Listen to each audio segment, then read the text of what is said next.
ఏంది కింగ్ అన్నా ఇది? నువ్వు ఇట్లా చేస్తావని అస్సలు అనుకోలే. నేనేం చేసిన తమ్ముడు? మ్యాచ్ గెలిపించిన, player of the match award కూడా గెలిచిన. ఇంకేం చేయాలి? ఏం చేసినావన్నా నీకు తెలియదా?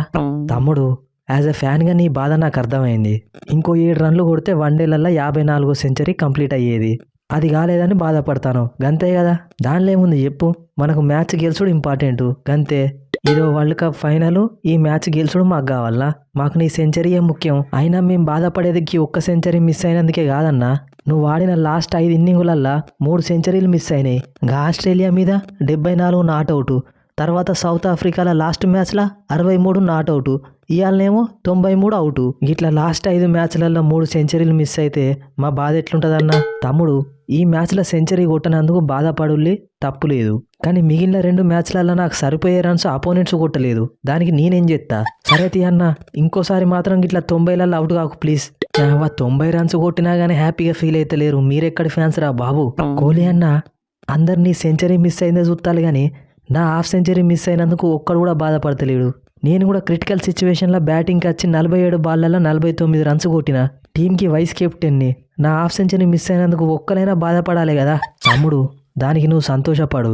నువ్వు 30 రన్లు కొట్టినా 40 రన్లు కొట్టినా నీ ఫ్యాన్స్ హ్యాపీగా ఫీల్ అవుతారు. కానీ నా ఫ్యాన్స్ డక్అవుట్ అయినా తట్టుకుంటారేమో కానీ 100కు 1 రన్ను తక్కువ కొట్టినా కానీ తట్టుకోలేరు. నా బాధ ఎవరికి చెప్పుకోవాలి? God must be crazy.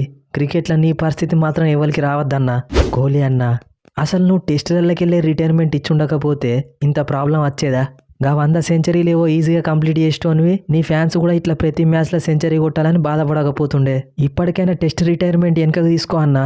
Rahul, నీకు తెలుసు కదా నా గురించి. ఒక్కసారి మైండ్లో ఫిక్స్ అయితే బ్లైండ్కి వెళ్ళిపోతా. ఒక్కసారి ఆర్సీబీ కెప్టెన్సీ వద్దని వదిలేసిన, మళ్ళీ తీసుకున్నానా? ఇది కూడా గంతే. ఏదోటి కోహ్లీ అన్న, నువ్వు కనీసం ఈ ఫార్మాట్ కన్నా సడన్ రిటైర్మెంట్ ఇవ్వకుండా వరల్డ్ కప్ దాకా ఆడు, అదే చాలు. ఇప్పుడు చెప్పండి అబ్బాయిలు, what to do, what not to do, అర్థమైందా? హర్షిత్ రాణా అంటే వట్టి బౌలర్ కాదు, ఆల్రౌండర్. అబ్బాయి ఏం బ్యాటింగ్ చేసినావు రానా తమ్ముడు. నేనెన్ని రన్స్ కొట్టినో నువ్వు కూడా గన్నే రన్స్ కొట్టినావు. నువ్వు కనుక 29 రన్స్ కొట్టుండకపోతే మ్యాచ్ ఖచ్చితంగా మనం ఓడిపోతుండే. అట్లేం లేత్తి అన్న, నేను అవుట్ అయినా కానీ నువ్వు ఖచ్చితంగా లాస్ట్ దాకుండి ఫినిష్ చేస్తుండే, నాకు తెలుసు. చేస్తుండే తమ్ముడు, నేను ఫినిష్ చేస్తుండే, కానీ నా పని నువ్వు ఈజీగా చేసినావు. మరి మనం టీంలో ఉన్నది ఎందుకు? అప్పుడప్పుడు మన బ్యాటింగ్తో కూడా టీంని ఆదుకోవడానికే కదా.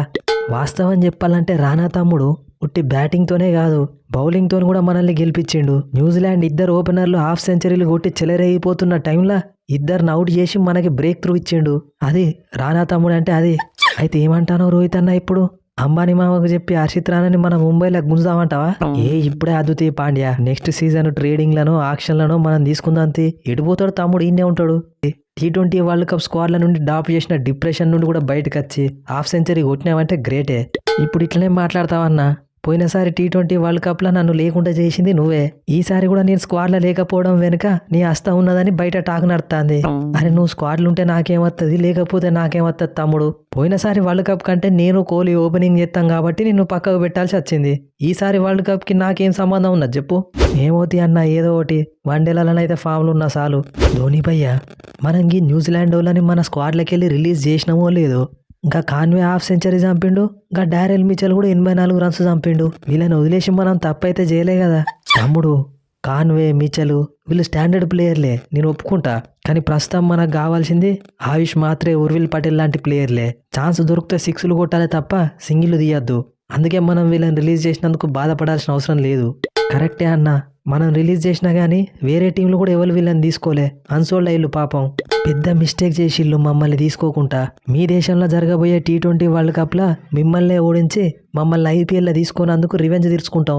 మిచెల్ బ్రో, ఫస్ట్ ఈ వన్డే సిరీస్ మీద కాన్సన్ట్రేట్ చేయి, తర్వాత T20 వరల్డ్ కప్ గురించి ఆలోచిస్తారు. కానీ నెక్స్ట్ మ్యాచ్ ఓడిపోయిందంటే ఈ సిరీస్ కూడా గోవిందా.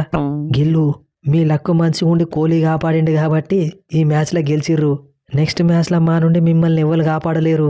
నెక్స్ట్ 2 మ్యాచ్లు గెలిచేది మేమే, సిరీస్ కూడా మాదే. అది అయ్యే పని కాదు కాన్వే, ఎందుకంటే నెక్స్ట్ మ్యాచ్లో సెంచరీ కొట్టబోయేది నేనే. Series clean sweep fix. Bracewell, నువ్వే చక్కగా ఆడితే మనకి పరిస్థితి వచ్చేది కాదువే. లాస్ట్లో వచ్చి 18 బాళ్ళల్లో 16 రన్లను కొడితే నేను, కాన్వే, నికోలస్ కొట్టిన హాఫ్ సెంచరీలు వేస్ట్ అయినాయి నువ్వు చేసిన బ్యాటింగ్ వల్ల.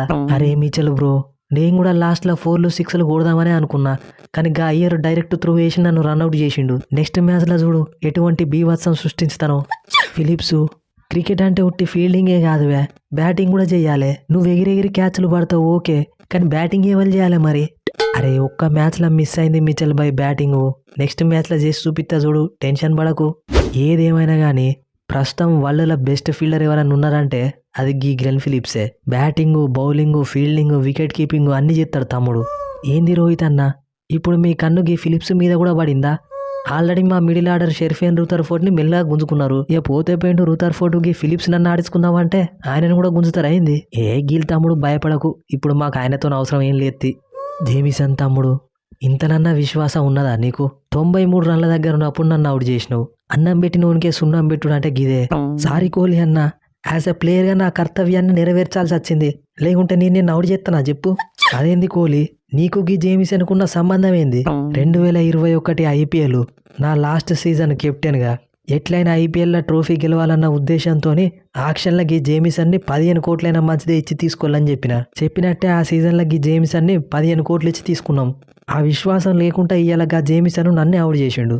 నిన్నే కాదు, నన్ను అవుట్ చేసింది కూడా గీ జేమిసన్నే. ఏంది తమ్ముడు, నువ్వు న్యూజిలాండ్కి 15 సంవత్సరాలు ఆడినా కానీ నీకు 15 కోట్లు రావు. అసోంటిది ఒక 2 నెలలు ఆడినందుకు నీకు ఆర్సీబీ 15 కోట్లు ఇచ్చింది. అలాంటి కోహ్లీనే ఇయ్యాల నువ్వు 54వ సెంచరీ కొట్టకుండా ఆపినావంటే కరెక్టేనా చెప్పు? తెలుసు రోహిత్ అన్న, తెలుసు, కానీ ఏం చేయాలి? నేను న్యూజిలాండ్ తరపున ఆడుతున్నప్పుడు న్యూజిలాండ్ని గెలిపించడమే నా బాధ్యత. కర్తవ్యానికి తల వంచాల్సి వచ్చింది.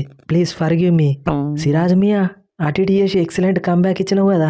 అందరికంటే లోవెస్ట్ ఎకనామీ రేట్తోని బౌలింగ్ వేసింది నువ్వే, 2 వికెట్లు కూడా తీసింది నువ్వే. నైస్ కంబ్యాక్ మియా బాయ్.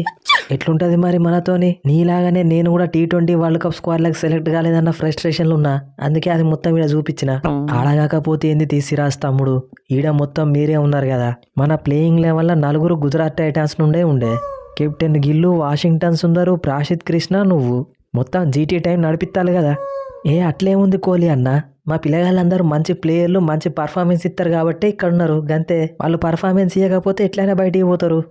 ఓకే బాయ్స్, అయిందేదో అయింది. ఫస్ట్ మ్యాచ్ దేవునికి ఇచ్చినాము, ఇక మిగిలిన 2 మ్యాచ్లు గెలిచి ఎట్లయినా సిరీస్ మనమే గెలవాలి. టీంలో నేనున్న కోహ్లీ ఉన్నాక మీరు సిరీస్ గెలుచుడా. Let's meet in the ground. So friends, ఈ స్పూఫ్ కనుక మీకు నచ్చితే మన ఛానల్ని సబ్స్క్రైబ్ చేసుకోండి, వీడియోని లైక్ చేయడం మాత్రం మర్చిపోకండి. సో నిన్న మ్యాచ్ గెలిచినప్పటికి కూడా కింగ్ కోహ్లీ ఫ్యాన్స్ అయితే హైలీ డిసప్పాయింట్ అయిపోయారు. 54th వన్డే సెంచరీ అయితే మిస్ అయింది. బట్ మన వాళ్ళు అయితే చాలా సాలిడ్ పర్ఫార్మెన్స్ ఇచ్చిళ్ళు. హోప్ నెక్స్ట్ 2 మ్యాచ్లలో కూడా ఇట్లనే ఇచ్చి సిరీస్ క్లీన్ స్వీప్ చేస్తే బాగుంటుంది. సో న్యూజిలాండ్ కూడా చాలా టఫ్ టీము, అంత ఈజీగా ఓటమిని అయితే ఒప్పుకోరు. వాళ్ళు లాస్ట్ వరకు పోరాడుతూనే ఉంటారు. సో చూద్దాం ఏం జరుగుతుందో next. Thanks for your love and support. Next వీడియోలో మళ్ళీ కలుద్దాం.